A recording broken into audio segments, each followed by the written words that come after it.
All right, y'all, got a little bonus show here for you. Got some headlines I want to run through. So let's start here. Brian Kilmeade and the Fox News hosts went after John Fetterman. And this whole line of argument has really been getting under my skin. And so I want to react to it for you. So let's listen. Bring up something else. Now they're bringing up Barack Obama, Joe Biden, yesterday Dave Matthews. So they're going to try to soften the blow and make him seem like a sympathetic figure from here on in. I just say this to the people of Pennsylvania. The person you hire, not only are his views seemingly different than what Pennsylvania is, they got to be able to do the job. What an insult it is to people who are in the Senate to think that you can do the job. You have committee hearings, you set policy, you have to answer constituents. What you hear is not what you say. That's why you have to read it. This is a job interview. Yeah. And that's just it. If you go to a job interview and you say, I had a stroke 5 months ago, and you can't interact with that person, they will not hire you. But here's... Bring up something else. Okay, so first of all, if you want to talk about an inability to communicate in coherent sentences, or an inability to grasp what others are saying to you accurately, well, we can talk about Herschel Walker, and he didn't have a stroke 5 months ago. Okay, now, obviously this criticism is not there when it comes to Herschel Walker, because they like Herschel Walker's politics. So the part about this that annoys the shit out of me is how disingenuous it is. Because the fact of the matter is, all of these right-wing people who are, they're screeching and whining about, oh, I don't know if John Fetterman can, handle the job, bro. It's a really difficult job, bro. It seems like it's too hard for him. So I don't think he's good for the job. They're couching it as if the reason they are against John Fetterman is because he's currently having some struggles articulating points because he had a stroke 5 months ago. When we all know the real reason why they're against John Fetterman is that they don't agree with his policies. They don't agree with his positions. And his positions, of course, include he wants Medicare for all. He wants a $15 minimum wage. He's in favor of the PRO Act, which is a pro-union piece of legislation. And he's one of the more progressive people that would be in the Senate. So... now, I would have no problem if they were just upfront and honest about the fact that, look, it's more about his ideology.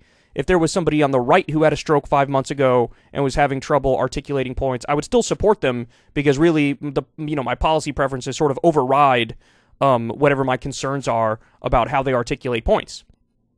But they're not. They're all being disingenuous. And this is something, last night, I saw this from End Wokeness, the End Wokeness Twitter account, bro. They're quote tweeting the New York Times. The New York Times said, doctors and disability rights advocates said John Fetterman's debate appearance was inspiring for many disabled people and that his halting speech didn't reflect any cognitive impairment. Even so, some Democrats are worried voters may see it differently. So there's literally nothing wrong with this thing from the New York Times. Nothing at all. So apparently, you have some experts who are like, look, yeah, it may look like he's sort of struggling to, understand what's being said, or he's struggling to form the thoughts in his own head, but that's actually not true. It's just a communication issue at the moment because of the stroke. Now, everybody can admit it looks rough, right? It's tough. It's tough to digest. It's tough to watch.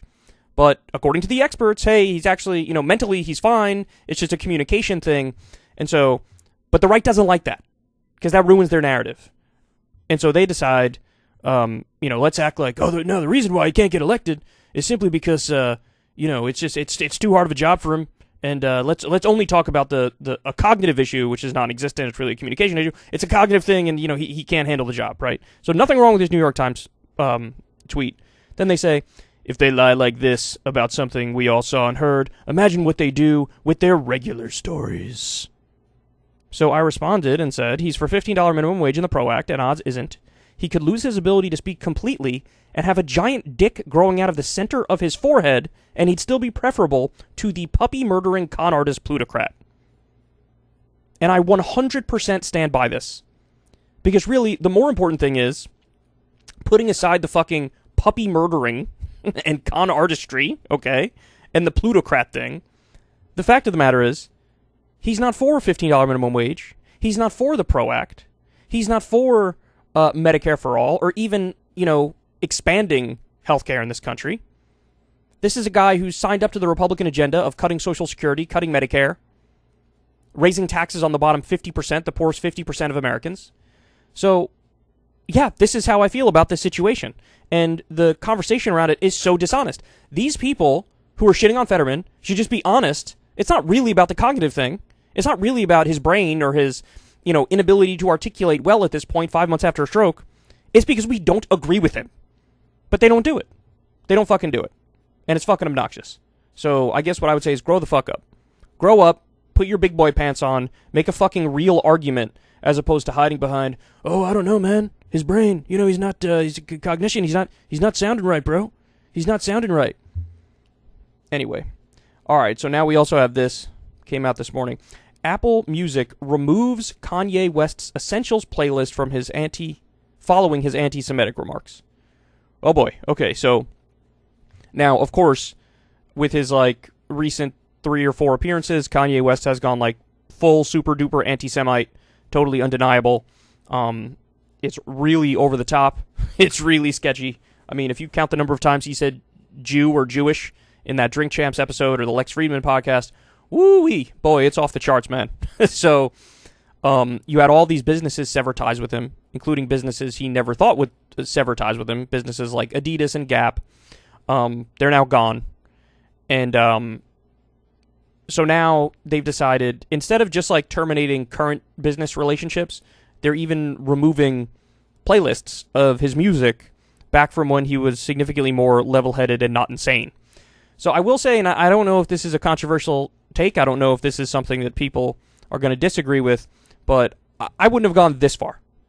I wouldn't have gone this far. I wouldn't have gone as far as to remove his, basically Kanye's greatest hits on Apple Music. I think that is overreach. Because we're not talking about, a current business relationship in a sense. We're talking about, his body of work, which actually made him beloved in the first place, which was pre his anti-Semitic breakdown. You know what I'm saying? And so, and also, look, I'm biased because there's some, old school Kanye West music. There's some of it that I like, I like a lot. I like old school Kanye West music. I don't think he's not top tier to me. He's not one of the best ever to me. But do I have some Kanye West songs that are, in my Apple Music library? Of course I do. And I don't know. Am I gonna lose those now because they took it down, or is it only from here on out people who try to get it won't be able to get it? I'm not exactly sure. I'm not exactly sure how that works. And you guys can tell me if you know how it works. You could put it in the comment section or whatever. But yeah, curious what everybody else thinks about this. I do think this goes too far. I totally understand if Adidas and Gap and Balenciaga and all these different companies currently were like, hey man, you're totally unhinged. We don't want to be associated with you anymore because now your brand is anti-Semitism. I know he might not look at it like that, but now he is becoming the public face of anti-Semitism, so much so that fucking neo-Nazis are praising him on the 405 in California as they do their Hitler salute, right? So I get the current situation where businesses are like, we can't do it. And you can't really say it's cancel culture. This is just a standard business practice in a sense. Because, if Kanye West was running around trying to put his nuts on people's forehead, they would be like, look, we can't really do business with you anymore. We don't want to sign on to dropping your nuts on people's forehead. We think that goes too far. We don't want to be pro nuts on foreheads. So, we're going to have to stop our business. But again, I think this situation is a little different because this is his old music before he had a total anti-Semitic breakdown, and I don't think people who listen to old school Kanye West music are sort of endorsing anti-Semitism or whatever in the same way that, I still listen to Michael Jackson music. Does that mean that I'm pro-pedophilia? Fucking of course not. I listen to Chris Brown music all the time. Does that mean I'm pro woman beating? Of course not. Right? So I do think there's a distinction. I do think there's a difference. The current business is breaking up with him. I totally get that. And that is their right. That is just standard business. They don't want to be represented by somebody who's in the middle of a severe bipolar breakdown and a manic state who's going full anti-Semite. I get that, but I don't like the going back and removing stuff from even before his break and the stuff that sort of made him beloved in the first place. But then we also get this news about Kanye.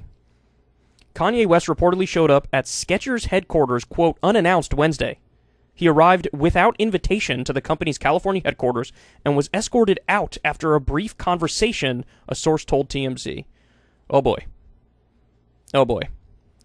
Look, this stuff, I mean, it just strikes me as sad, man. Like, all this stuff is now just sad. It's incredible to me that there's also, I mean, it is and it isn't, right? There's, like, no way to get him to take the medicine that could basically save his life. I mean, the counter-argument to that, of course, is, like, bodily autonomy, freedom, if he has a right to, like, you know, drive his life into a ditch if he so chooses. But those are the stakes, right? Those are the consequences. This is a guy who was a great, you know, brilliant musical artist, and then now we're all watching him, like, unravel in front of us, and we all know if he was just on, like, a standard dose of the bipolar disorder medication, he'd be fine. He'd be fine in, like, 2 days.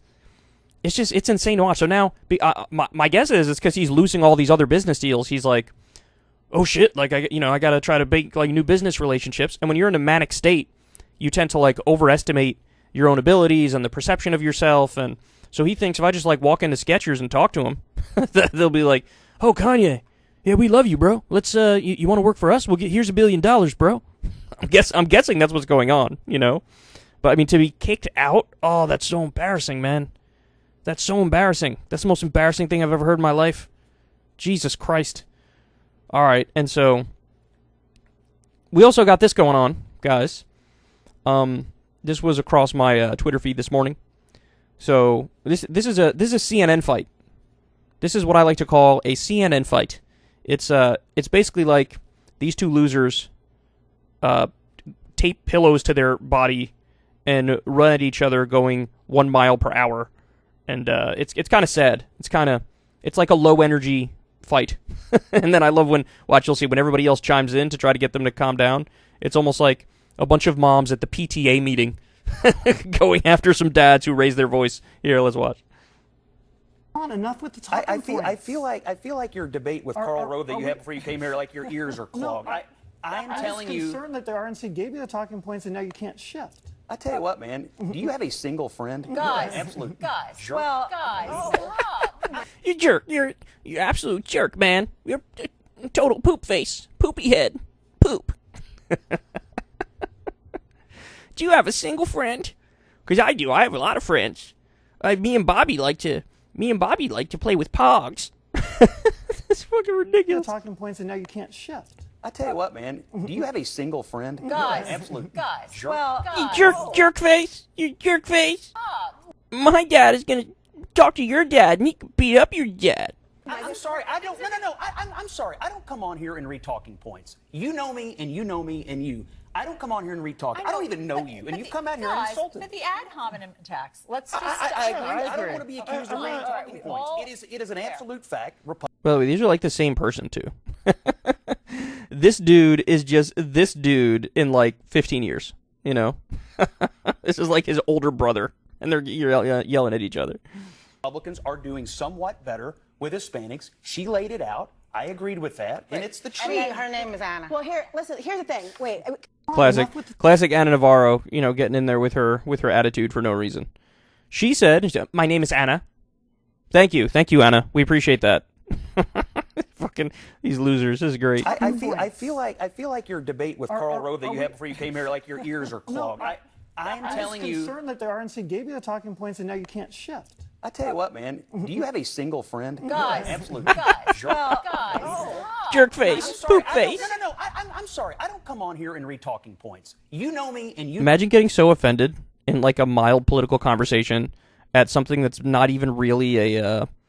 I mean, that wasn't even really like a below the belt hit, right? Like that was just sort of straightforward, standard political talk. By the way, related to this story, and I didn't queue up this headline or anything, but related to this story is that there are going to be more layoffs coming to CNN.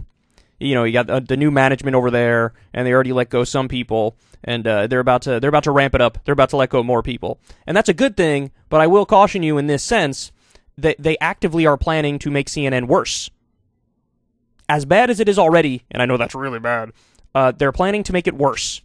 They're planning to go all in on like the false equivalence, 50-50 garbage in every story. You know, you could have Donald Trump can whip his dick out on stage and be like, see this? these are the balls of somebody who went in 2020, put me back in. And CNN's going to invite people on to be like, well, there were some irregularities in the 2020 election, so maybe he's got a point here. And the Democrat will be like, I disagree. And they'll be like, all right, yeah, 50-50, there you go, everybody, you make your own mind up. That's what CNN is moving towards. Just impotent garbage. Okay, so that's CNN. Now I have a kind of a serious story here for you. This one I was thinking about all yesterday. So this is in Raw Story, originally from Kaiser Health News. $38,398 for a single shot of a very old cancer drug. Somebody play the Star Spangled Banner. This is American exceptionalism right here. We charge you exceptional figures for medicine that's significantly cheaper than it. Dr. Josie Tenori and Paul Hines were introduced by a mutual friend in 2017 and hadn't been going out long when she laid down the law. He had to get a physical. I don't date people who don't take care of their health, said Tenori, who practices cosmetic dermatology and functional medicine in suburban Chicago. One of Hines' blood tests that summer came back with an alarming result. His prostate-specific antigen, or PSA, level was very high. A biopsy confirmed he had advanced prostate cancer. Jesus. There aren't a lot of comfortable alternatives for treating prostate cancer, which generally progresses as long as testosterone levels remain high. Marijuana appears to lower testosterone levels, so after his diagnosis, Paul dosed a liquid form of cannabis for several weeks. That cut his PSA in half. But Hines, a cybersecurity expert who likes yoga and bicycling, was stoned out of his mind and couldn't function, Tenori recalled. With Tenori guiding his decisions, Hines next tried a procedure called high-frequency ultrasound treatment, but it failed. And in summer 2019, doctors removed his prostate gland. Still, the PSA levels climbed again, and doctors assessed that the cancer had metastasized. The only alternative was to drastically lower Hines' testosterone levels, either via surgery or drugs that block all testosterone. In May 2021, Paul got his first intramuscular shot of Lupron Depot, a brand name for Leuprolide, designed to suppress the prostate gland's release of the hormone for 3 months. That August, he got his second shot. And then the bills came in. Paul Hines, now 60, is covered by United Healthcare through a COBRA plan from his former employer. 2 3-month Lupron Depot injections for metastatic prostate cancer. University of Chicago, this is the service provider. I think this is the literal bill that they're going through here. They're going through what the bill said. But anyway, let me skip to the important part. The total bill for 2 shots of an old cancer medicine, $73,812. $35,414 for the first, $38,398 for the second, including lab work and physician charges. United Healthcare's negotiated rate for the 2 shots plus associated fees was $27,568, of which the insurer paid $19,567. After Hines haggled with the hospital and insurer for more than a year, his share of the bills was determined to be nearly $7,000. $7,000. Wow. So the total bill, $73,812. He has to pay $7,000 for an old cancer medication. Now they go on to explain here, the cancer medication was created in 1973, and its manufacturer got patent extensions in 1989 by offering a slow release version. This is a way for them to continue to basically price gouge and make more money by getting a patent extension by changing the formula just a little bit. They continue here and say, the development of Lupron Depot as an intramuscular shot that suppressed testosterone for months at a time improved patient compliance and also enabled its maker, Abbott Laboratories, and its Japanese partner, Takeda, to extend their patents on the drug into the 2000s. In subsequent years, Abbott and Takeda, in a joint venture called TAP Pharmaceuticals, steadily marked up the price of their slow-release product. In 2000, the average wholesale U.S. price for a 3-month shot was $1,245. Currently, that figure is $5,866. In the United Kingdom, where healthcare is generally free, and Takeda sells the drug under the name Prostap, all physicians can purchase a 3-month dose for about $260. So are you understanding this? In the U.S., One shot, $38,000. He had 2 shots. Obviously, it was double that. He has to pay $7,000. In the UK, you can get 1 shot. You can get, not even 1 shot. A 3-month dose for $260. You want to talk about, like, a broken system? The whole system is a scam on top of a scam within a scam. There is absolutely no reason why it should be this expensive here. We just let the pharmaceutical companies rip people off. That's what we do. So, I mean, look, I don't know how you can't... If you read a story like this, your takeaway has to be either do public pharmaceuticals to compete with these absolute price gouging sharks, or nationalize big pharma. Because every drug that's been created over the past, like, decade or two is funded by tax dollars. So it's like the people actually fund the creation of the medicine, and then the pharma companies swoop in and buy up the intellectual property rights and then price gouge us and sell it back to us. So we could just eliminate that middleman, eliminate that for-profit middleman. You need to either do public pharmaceuticals to compete with these ghouls and undercut them, or you need to nationalize big pharma. Because clearly they're fucking useless. They're just a mafia. This is unbelievable. This is just an absolutely unbelievable story. So anyway, you could read the rest of this article. It's over at Raw Story. $38,398 for a single dose. So in the US, $38,000. In the UK, about $250, $260, whatever it was. Incredible, man. And think about how many other medications there's a similar story like this. I mean, just to give another example, insulin in the US is about $300. In Canada, it's about $30. I mean, people don't understand just how screwed we are. Just how much, giant corporations have us by the balls. We're also the only developed country without paid time off by law. Every other developed country has paid time off by law. We don't have it. We live in a corporatocracy here. This is astonishing stuff, man. This should infuriate everybody. All right. I also have this here for you. Just 15% of Republicans have a, quote, great deal of confidence in scientists. Now, look, I'll be fair here. If you ask me, do I have faith in this guy? Hell no. Hell no. How many things can you get publicly wrong and then still be, like, revered by a certain segment of the population? I do not know. But if Fauci is not... I know he likes to think I'm the representation of science. No, you're really not, bro. You're really not. So, look, if you tell me that people are skeptical of our institutions, like the FDA, the CDC, the regulatory agencies that look after scientific stuff, then I would say to you, good. I think you should be. Because these are not perfect institutions at all. In fact, quite the opposite. Sometimes the FDA, the CDC, various government agencies, they will take money from the companies that they're supposed to be regulating, and then, of course, they're not going to regulate these companies effectively and efficiently and correctly, because now there's a conflict of interest. So if you tell me only 15% of Republicans or only 15% of the country has a great deal of confidence in, the FDA, I'd be like, based. I totally agree with that. You should look with a skeptical eye. But that's really not the claim that's being made here. It's 15% of Republicans have a great deal of confidence in scientists. So what does that mean? It means basically any kind of research and any medical experts, even if they are correct about something, they don't accept it. So in other words, there's no bar for evidence for them to say, okay, you know what, you cleared the bar and now I believe you.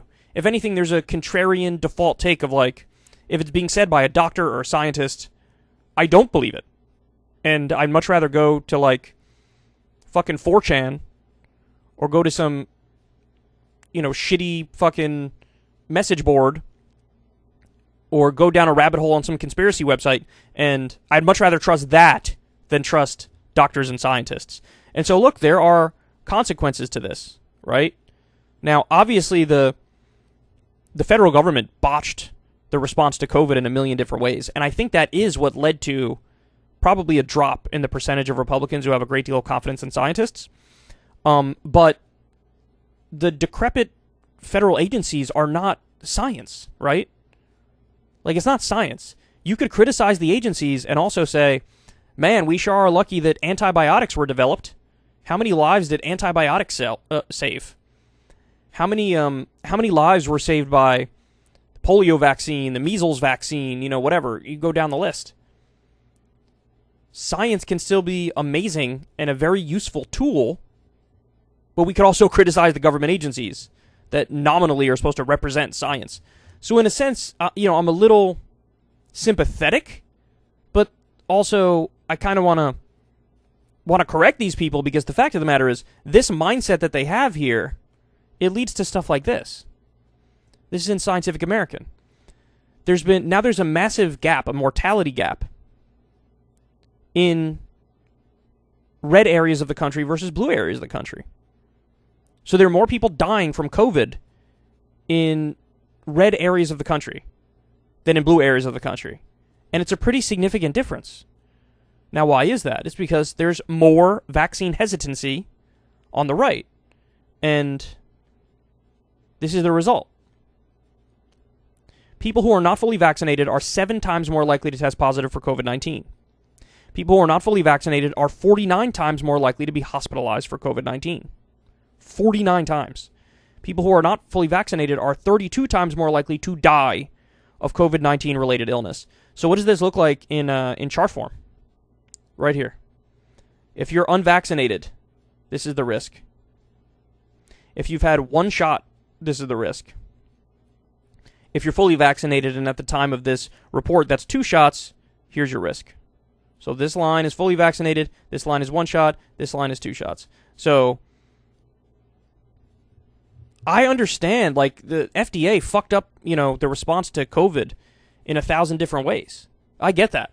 And I saw it with my own 2 eyes. And oftentimes when they didn't have an answer, they would just sort of make up an answer that sounded plausible to them and then act like that is the answer. And they went back and forth and flip-flopped and said all these things which weren't true. And, even claims about the vaccine turned out not to be true, because a lot of the ones early on were like, it stops COVID dead. There isn't even transmission. You can't even, spread it from one person to another if you've been vaccinated. That turned out not to be true. It was closer to true with the original variant of COVID, but certainly with the variants after that, it was nowhere near true. Right? So people look at that and then they go, oh, so they lied to me about that, so that undermines literally everything they say. But if you have more faith in science and more faith in research and studies and data, well, then you could just look this up and realize that still the giant upside of taking the vaccine is a massive reduction in hospitalization and death. So it's a shame, man. That's way too few people that have faith in science. Again, you can criticize the institutions without throwing science under the bus. And doing what? Like, listening to some kook who's hawking you some so-called alternative medicine that there's zero evidence that it works? Which is it's a big thing. It's a big thing. I got these alternative treatments, bro, and they work really well. Really? Like, can I see like a double-blind peer-reviewed study on that? There's that's like, it's like why would you want that, bro? we haven't done any of those things, bro. But trust me, it works. No, it definitely doesn't. Alternative shit definitely doesn't. All right, now give you guys some. Look, this is some good news here. The U.S. economy grew 0.6% in the third quarter, a 2.6% annual rate, a rebound, but not enough to ease worries about a recession. So, look, I got to keep it real with you. With the Fed jacking up interest rates, I really was of the belief that almost immediately you're going to see the economy fall off a cliff. You're going to see job loss. You're going to see the spike in unemployment. There are going to be real-world consequences immediately. Now, the Fed is still jacking up interest rates, and we're still seeing some growth. Now, eventually this is going to stop, right? And it's going to go the other way. But at least right now, there's still a little bit of growth in the economy. Now, the reason why this matters is because I told you guys, assuming that the economy can hang on a little bit, then that bodes well for Democrats in the midterms. I said if inflation, spikes again and you have unemployment tick up again, then you'll see a red wave. But we've seen inflation be relatively steady over the past few reports, and now we've seen a little bit of economic growth. So that tells me that it's probably going to be a little bit more of a competitive race than people think. The most likely scenario is Democrats hold the Senate, Republicans win the House. But, now it looks like if Republicans win the Senate too, it'll be very, very, very slim majority. And, what do you know? Just like I told you what this would lead to, boom, we get this. Now, to be fair, this came out, I think, before this new jobs report, but Economist YouGov poll swings whopping 5 points in a week, now shows Democrats leading generic ballot by 4 points. So there was a big swing towards Democrats in this one poll. Now, to be fair, it could be statistical noise because, you need an average of the polls in order for it to be a trend. But this is certainly one poll that is showing, hey, maybe that Republican surge over the past few weeks or month or so, maybe that's not as concrete and the trend isn't as clear as people were thinking. And again, I think with the jobs rate here, kind of holding steady, with the economy growing slightly, I think that does help Democrats. I do. So I don't know, man. We'll see. We're going into the midterm elections here, and everybody's on the edge of their seat, and I'm very curious to see what happens because on paper there are actually a lot of things which should make it so that this isn't the typical midterm blowout. Usually when one president of one party wins the White House, then in the next midterm elections, that party gets wiped the fuck out. But in the fourth quarter, Biden and the Democrats did a number of things to sort of stave off that inevitable outcome. Whether it's the student loan debt reduction, which helped a massive number of people. Whether it's the pardoning nonviolent drug offenders at the federal level, the simple weed possession people, helping thousands of people be able to get a job, right? Previously it would have been almost impossible for these people to get jobs. Or whether it's, the provisions of the IRA, like the 15% corporate minimum tax rate, or the tax on stock buybacks, or the $6,000 credits for buying electric cars, or like these things have a positive effect. We're now onshoring 350,000 jobs in this country, where every president for my entire lifetime was outsourcing jobs. Now we're onshoring jobs. There's a number of things you could point to. The Republicans flat out blocking health care for veterans who were poisoned by toxic burn pits. Yeah, I think people look at that and go, what the fuck is wrong with you? I think that hurt them. I do. And it was a very big story because Jon Stewart made it a big story. And then, of course, the overturning of Roe versus Wade. And, the right embracing authoritarianism and extremism. At the same time, they overturned Roe versus Wade, a Republican Supreme Court. You had 157 Republicans in the House vote against gay marriage, 195 vote against a right to contraception. They're really showing, some clear differences between the parties here. And the only thing that could really save Republicans is if, the economy is such an issue and inflation is such an issue that becomes the primary consideration over everything else. Even though, by the way, Republicans, of course, are not going to do anything to help with inflation. They're not. Their economic approach is the exact same as Liz Truss in the UK, which led her to be booted out of office in 7.5 seconds. Cut taxes for the rich, deregulate, think that'll work out, and it doesn't. It doesn't. All right. What else I got here for you? Oh. So the White House, again, leaning into an economic message, leading into the election. They were leaning in on abortion, which was not a bad idea, but you can't just do abortion. You have to bring up the economy as well. And so Biden's been hitting Republicans on, hey, man, these assholes want to cut Social Security and Medicare. And they want to even use the debt ceiling to force me to cut Social Security and Medicare. He says, I ain't going to do it. So a little bit of an economic thing there. And then now we get this. This is really interesting. And this is kind of surprising if you ask me. The junk fees going to give Americans a little bit more breathing room. So look, we understand that there's more work to do. We understand that families are being squeezed. by what's happening currently with inflation. But again, we have seen some moderation. I believe we'll continue to see that. Don't want to get too much into the economist world, but because of the president's economic policies, we have made sure, the president has made sure that we don't leave anybody behind, that we have a strong labor market, that unemployment is at the lowest that it's been in 50 years, and that matters. And we should talk about that as well as acknowledging what American families are going through. The junk fee. She really sucks at this job, by the way. I don't think she's good at this. But anyway, what they're doing is they're cracking down on junk fees, at the bank. So I think they're talking about like overdraft fees and things of that nature. They're cracking down on them and saying, no, this is, you're not allowed to do this. You're not allowed to do this. That's awesome. That's awesome. And this is something that Republicans would literally never do. Republicans are pro more junk fees. That's what they are. They act like, oh yeah, we want to help Americans struggling with inflation, bro.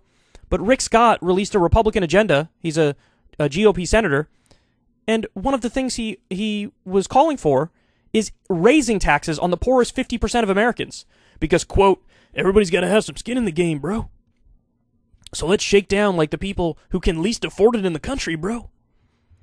Fucking ridiculous. But I like this. I like this cracking down on junk fees. I think it's phenomenal. And again, this is something Biden should be letting his nuts swang over. Man, he's got to get rid of this White House press secretary. She's just bad at this job. Anyway, all right. What else I got for you? So, Herschel Walker, there was a press conference that was called the other day with Gloria Allred, the very famous lawyer Gloria Allred. There's another woman who's out there claiming, not only did I get an abortion, but Herschel Walker, of course it's Herschel Walker's, and Herschel Walker drove me to the clinic. Basically to, like, make sure I got it. Okay?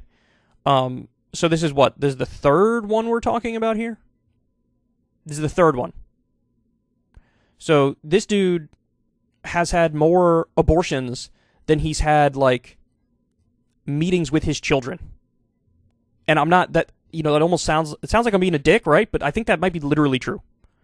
There was a devastating Daily Beast article the other day which talked about how leading up to Herschel Walker running for office, he knew he was going to do it. And so what he did is he tried to, fix the relationships with some of his kids. Little kids, too. And so he just texted him every night, like, Daddy loves you, right? And then one of the kids was like, he wouldn't respond to anything else. He would just say, Daddy loves you. And then if the kid would say something back, he wouldn't say anything else.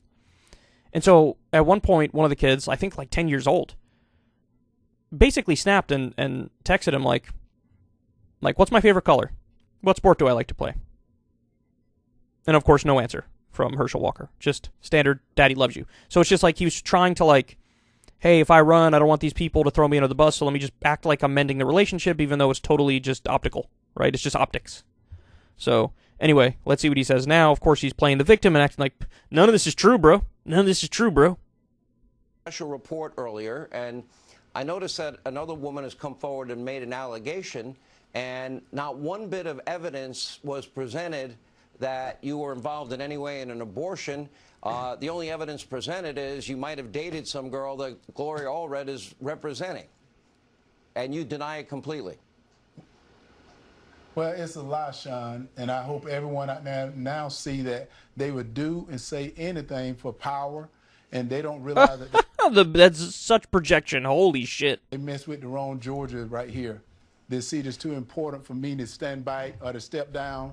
So now they're going to have to come through me to get to anyone else, because if they can do it to me, they're going to come after you next. Well, I'm going to be in the way. So they're going to pretend, they're going to say you guys had abortions. That's what they're going to do. They're going to run stories about how you had an abortion, bro. That's what they're going to do. I'm going to go out and win this seat. I think after Senator Warnock showed that he was a terrible debater, now they want to come after me with something else. But it's a lie, and I want everyone out there to know it's a lie. There was no special report. Okay, so here's why I love this clip. You heard the part at the beginning where Hannity's like, they didn't even have any evidence, bro. They said this. They didn't even have any evidence.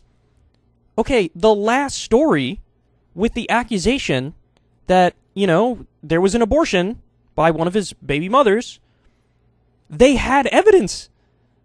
They had evidence. They had like a card written by Herschel Walker. They had a number of things. They had the check. And so when there was hard evidence, they still didn't accept it like, well, I mean, they have evidence, right? They were still like, lies. These are lies. But now, in this case, they're like, they don't even have any evidence, bro. Well, when there was evidence, you didn't give a fuck. Man, these guys, they're such scumbags. They're such liars. They're such weasels. I would respect it if he just, like, and this is what his son Christian thought was going to happen. He thought Herschel Walker, when he announced his campaign, was going to air all his dirty laundry out, like that Eminem trick.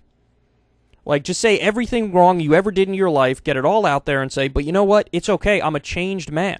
I'm different. I'm a godly man. I've welcomed the Lord into my life, and I haven't sinned in years. But believe me, I was a sinner, and here's everything I did. But he didn't do that. He's just lying. And he's just, hiding the ball, basically. God, they're such fucking scumbags. And Lindsey Graham knows these stories are real, and Sean Hannity knows these stories are real, and Herschel Walker knows these stories are real. But for them, it's more about, ultimately, what does it come down to for these ghouls? Hey, man, as long as you're a vote to cut taxes on the rich, to deregulate Wall Street, to implement some version of primitive theocratic social policies, well, then we're on your side. We're on your side. You're on the team, so we'll defend you. Really pathetic stuff. All right, so now I also got this one for you. There was a South Carolina governor debate the other night, and this guy, Henry McMaster, argued against gay marriage. There's so many things I love about this clip. First of all, tell me how this video literally looks like there was a debate done in 1993, right? Like, look at this. Look at the tie he's wearing. That's a 90s-ass tie, bro. Look at the background, like how blurry the camera is. Look at this guy. This literally looks like we hopped in a time machine back to 1993 and had a debate. And obviously with the position that he espouses here, it's even more like we're in 1993. Shit, even like 1972, right? Here we go. Let's listen. That the court could also reverse the gay marriage precedent that it passed. South Carolina law currently bans gay marriage as well as the state constitution. If the court reverses... Imagine having a state constitution that bans gay marriage. They think it's so important, it's got to go in our state constitution. Fuck the gays has to go in our state constitution. No equal rights has to go into the state constitution. Wow. Fucking unbelievable. Now, I guarantee you, if you go to the South Carolina state constitution, there's going to be nothing about right to a living wage, right to health care, or a roof over your head. None of that's in there, but fuck gay people's in there. Great. Wonderful. Bans gay marriage as well as the state constitution. If the court reverses the gay marriage ruling that it has in the past and throws it back to the states, would you support legislation that would eliminate the ban on gay marriage and also allow voters to vote on to... Okay, so by the way, this is my first time watching this clip. I feel bad because I just threw this guy under the bus. This is not the guy who hates gay marriage. This is just the moderator. My bad, dude, but your tie still looks like it's from 1993, bro. It's in the amendment in the Constitution. Well, gay marriage is in our Constitution, it is not allowed, and under our state law, it is not allowed. I would follow state law, whatever the state law is. But maybe I'm old-fashioned, but I think that marriage ought to be between a man and a woman. That the court... Let's go, bro. Let's go. Just go that one little tiny extra teensy-weensy step, dog. I would love it if the follow-up question was about interracial marriage. There was definitely a time when interracial marriage was banned in South Carolina. Would he go that far? Would he? I mean, look, he kind of sounds like he would, right? You know, call me old-fashioned, but I don't believe in miscegenation. I don't like it when you got a white woman and you got a black man.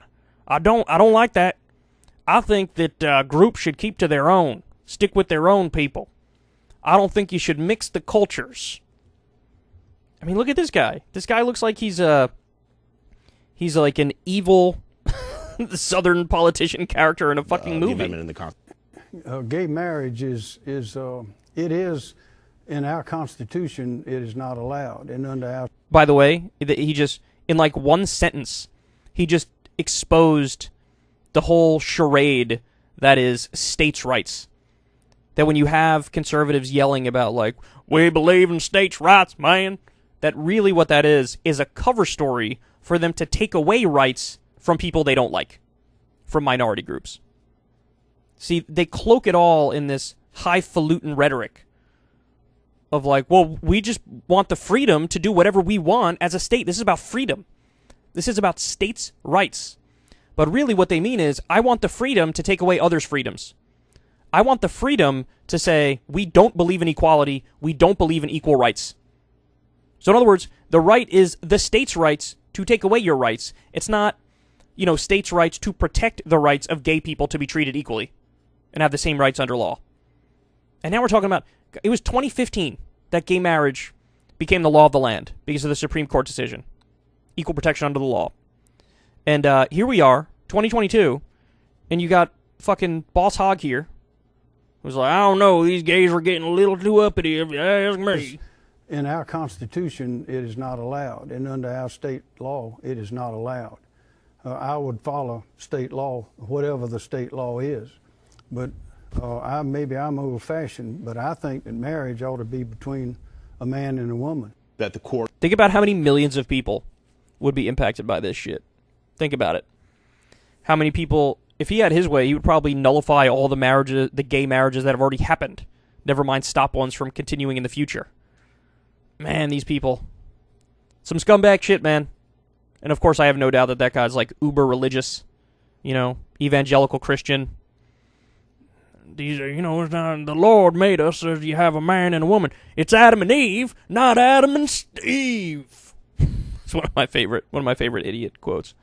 Anyway, wow. Really something. Anyway, let's continue here. This is the last one I got for you guys, but so the New York Post website was hacked. Their website and their Twitter was hacked. And look at this. So they said, we must assassinate AOC for America. What? And then we also have, we must murder Joe and Hunter Biden. And then we have Zeldin, Eric Adams is New York City's fried chicken eating monkey. So these fucking hackers went all in, bro. These fucking hackers went all in. And the question that I have is, are these right-wingers who are just sort of like letting it all hang out and telling people what they really believe? Because I'm sure there's plenty of people on the far right, plenty like hardcore extremists who truly believe assassinate AOC, assassinate Joe Biden, assassinate Hunter Biden, let's call black people monkeys. Or is this lefties that are like trolling right-wingers and like doing a caricature of the far right? That's my question. My instinct is to say this is actual insane people on the far right. And, the wild thing is some of these headlines, if you were scrolling through Twitter and you saw something like that, it barely crosses the line of some shit that I've seen over the years, right? Like, publicly calling for assassinations is a bridge too far, but like you can get right up to that line if you're going after, the left and people with no power. So they were hacked, but I'm sure a decent number of people who were fucking retweeting it and liking the shit didn't even think they were hacked. So anyway, very curious to see what happens with this story moving forward. All right, guys, that's all I got for y'all today. Gave y'all a little bit of a bonus show. I'm laying in bed as I'm delivering this show. That's some G shit, doing a whole ass show while I'm laying in bed. If you like the channel, do me a favor, subscribe. Click the like button on the video, comment below, click that little bell button so you get the notification every time a new video drops. We're trying to get to 1 million subs, so every subscription is deeply appreciated. And you could also, if you want to listen to the Kyle Kulinski show in its entirety, this is rare what I just did here, this bonus show where I did like 1 million stories back to back. Usually the segments go one by one, but if on a daily basis you want to hear the full shows without having to click on different videos, you can go to Spotify or iHeartRadio or Google Podcasts or whatever, and you can listen to the full shows, the full podcasts. So definitely check that out. And much love to every patron out there who supports this show. Much love to everybody who has subscribed on Substack to Crystal Kyle and Friends. You guys make the show work. I love y'all very much. Have a great one. I'll talk to you soon. Peace.